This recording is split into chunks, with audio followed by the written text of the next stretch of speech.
दोस्तों और दोस्तनियों, thank you. आप लोगों का लगातार बढ़ता हुआ प्यार यूट्यूब पे। आप में से कुछ लोगों ने मेरे रिव्यूज़ को इतने प्यारे प्यारे जज्बाती रीट्वीट्स और रीशेयर दिए हैं कि ये जो मेरा शौक़ है, ये मेरी रोज़ी रोटी नहीं है।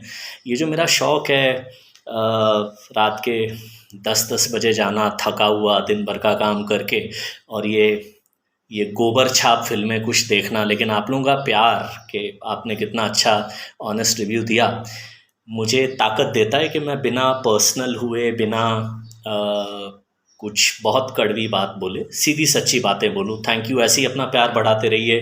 प्लीज़ मुझे यूट्यूब पे शेयर कीजिए, वो बेल वेल दबाइए। मेरे सपने में एक देवता आए थे, उन्होंने कहा था कि बेल दबाने से चमत्कार होते हैं, अगले जन्म में तू चक्रवर्ती सम्राट बनेगा। तो जो बेल के बटन अगले 10 दिन तक दबाएगा, वो मेरे अगले जन्म के राज्य में मिनिस्टर होंगे मेरे वो लोग। तो देख लेना। हाँ, अच्छा, सीधा मुद्दे की बात पे आता हूँ। मेरे एक कॉलेज का बहुत ही सच्चा प्यारा बढ़िया दोस्त है, नाम है उसका मेहुल। उससे ऐसी बातें हो रही थी तो उसने अचानक से मुझे याद दिलाया कि तूने जेलर देखी क्या। फिर मैंने कहा नहीं देखी। तो जो कॉलेज के दोस्त होते हैं, बचपन के दोस्त होते हैं, उन्हें इससे मतलब नहीं होता कि आपका स्टेटस क्या है।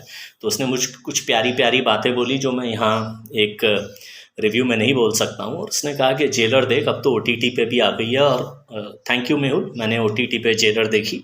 और मतलब मैं रजनीकांत के बारे में क्या कह सकता हूँ, ये मेरी ओपनिंग स्टेटमेंट है। एक तो वही लाइन कि form is temporary, class is permanent, एक तो वो। और एक, जिस आदमी के अंदर एक्चुअल सब्सटेंस होता है ना, उसे ज़्यादा उछल कूद हैं करने की ज़रूरत नहीं पड़ती। वो कैजुअल आराम से चलते हुए, एक मुस्कुराहट चेहरे पे लगते हुए डायलॉग बोलता है, और वो चीर चीर के निकलते हैं वो डायलॉग दीवारों को। That is Rajinikanth. मतलब पूरी पिक्चर में यार, बंदे ने कॉटन की आउट शर्ट, सीधी सी पैंट, सैंडल, एक चश्मा, उससे एक्टिंग की है। और बड़े बड़े VFX वाले सुपरस्टारों को बंदा ऐसे ऐसे पानी पिला के निकल गया। और मैं फ़िल्म की कहानी पे आता हूँ। कहानी है कि एक तमिलनाडु के किसी छोटे से शहर में एक टिपिकल हिंदुस्तानी फैमिली, जिसके दादा हैं रजनीकांत मुथवेल पांडियन के रोल में, और उनका एक बेटा है ACP अर्जुन, वो पुलिस में है, और रजनीकांत खुद एक रिटायर्ड पुलिस ऑफिसर हैं। उनका एक पोता है, और उनकी जो ज़िंदगी है वो एक रिटायर्ड दादा की, पोते की तीमारदारी करने वाले दादा की उनकी ज़िंदगी बन चुकी है। बड़े कुछ प्यारे से कॉमेडी सीन्स हैं जो आपको मुस्कुराहट पे मजबूर करेंगे कि। और एक तो वो जो रजनीकांत की लार्जर देन लाइफ इमेज है ना, और उसके बाद वो मुथवेल पांडियन का कैरेक्टर जो अपने ऊपर जोक्स क्रैक करता है, और आपके मन में ये चलता है कि भाई यार, रजनीकांत की ये हालत। तो जैसे एक सीन है कि उनकी पत्नी जो है अपने बेटे को कुछ नाश्ता वाश्ता सर्व कर रही है, और बोल रही है बेटा ये भी है, ये भी है, क्योंकि और मुथवेल पांडियन का कैरेक्टर पूछता है चटनी नहीं है, तो वो पत्नी एकदम से सरकास्टिक, इतना सब तो है, चटनी भी चाहिए। तो वो मुथवेल पांडियन का कैरेक्टर अपने पोते अर्जुन को बोलता है कि बेटा, ज़िंदगी में जो लोग पढ़ रहे होते हैं या जो रिटायर हो चुके होते हैं, उनकी कोई इज्जत नहीं होती। जो खाली नौकरी कर रहा है या पैसे ला रहा है, उसकी इज्जत होती है। ये डायलॉग आपके साथ इतना कनेक्ट करेगा। और फिर उसके बाद वही कि मतलब रजनीकांत, मतलब इस टाइप के, जब वो अपने ऊपर हंसी ले रहे हैं। एक वो कैरेक्टर है जो बार बार उनको गाड़ी से कुचलने की कोशिश कर रहा है, मैं उनका नाम नहीं जानता हूँ। बड़ा अच्छा कॉमेडियन टाइप एक रोल किया है उस कैरेक्टर ने, शायद वो फेमस कॉमेडियन भी हैं। तो फिल्म जो है शुरू होती है एक 15-20-25-30 मिनट के आसपास, ऐसी फैमिली मूवी की तरह। और फिर एक ट्विस्ट आता है कि अर्जुन एक बहुत बड़े और आधा सनकी आधा पागल है, ऐसा एक मूर्ति चोर। ये जो बड़ी बड़ी साउथ इंडिया में कीमती मूर्तियाँ होती हैं, बहुत ही प्रसिद्ध मंदिरों के भगवानों की मूर्तियाँ उन्हें चुरा के बेचता है, वर्मन नाम का। और बहुत ही क्रूर, मतलब उसको दिखाया गया है कि कैसे वो अपने लोगों जो शक हो गया तो कैसे मार रहा है, और वो सारी चीज़ें। वर्मन का कोई वो केस इन्वेस्टिगेट कर रहे हैं अर्जुन, और अर्जुन गायब हो जाता है।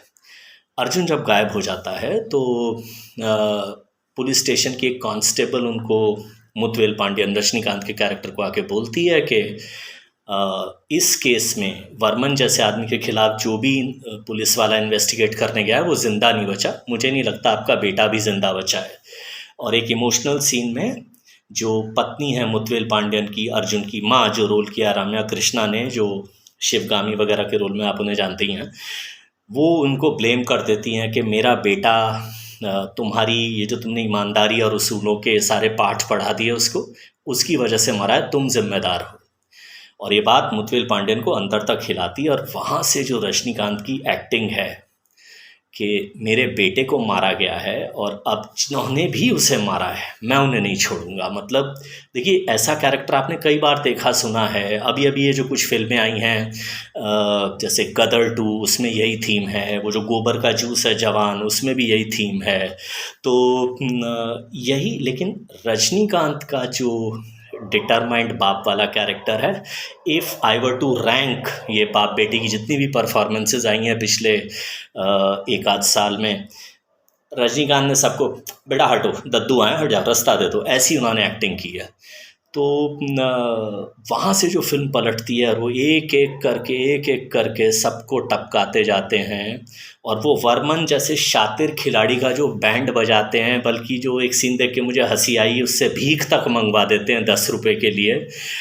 तो ये आप देखिए इस फिल्म को। और एंड में एक ट्विस्ट भी आता है बाप बेटे के बीच में। मैं ज़्यादा स्पॉइलर नहीं दूंगा कि वो क्या है ट्विस्ट, वो प्रेजेंट है या फ्लैशबैक है, जो भी है आप देखिए।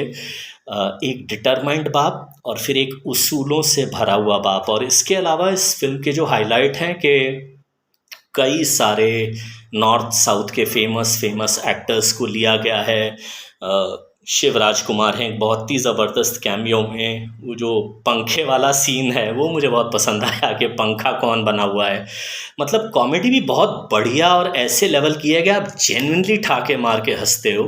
और उसके अलावा जो सबसे ज़्यादा आपको हंसाएगा वो है ब्लास्ट मोहन के रोल में, साउथ के बहुत ही फेमस कॉमेडियन हीरो हैं, सुनील नाम है उनका।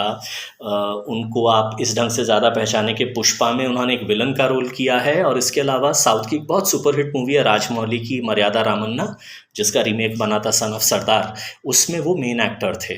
तो सुनील हैं वो ब्लास्ट मोहन और डायरेक्टर, और दोनों बंदे विग पहनते हैं। और तमन्ना और उन तीनों का एक लव ट्रायंगल है, वो एक अच्छी कॉमेडी ट्रैक है।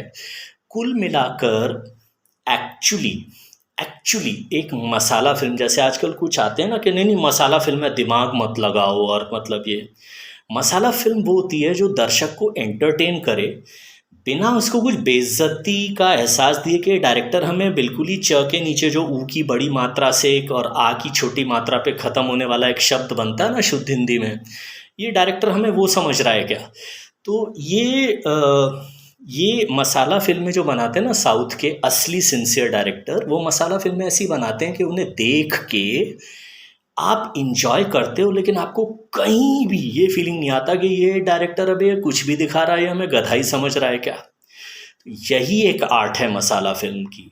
ये जो फिल्में होती हैं ना जिनमें, छोड़ो मैं वहाँ नहीं जाऊँगा, पर आप जेलर देखें, वो नवजोत सिद्धू का एक बड़ा ही फेमस घिसा पिटा डायलॉग है ना, कूल एज अ क्यूकम्बर, तो वो है रजनीकांत।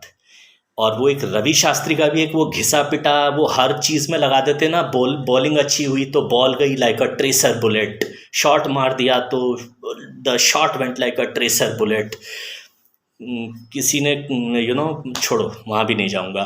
तो ये जो रजनीकांत की एक्टिंग है ये भी ट्रेसर, रवि शास्त्री वाली ट्रेसर बुलेट है बॉस। देखो OTT पे देखो, अमेज़न वीडियो पर है, हिंदी में, सारी लैंग्वेजेस में।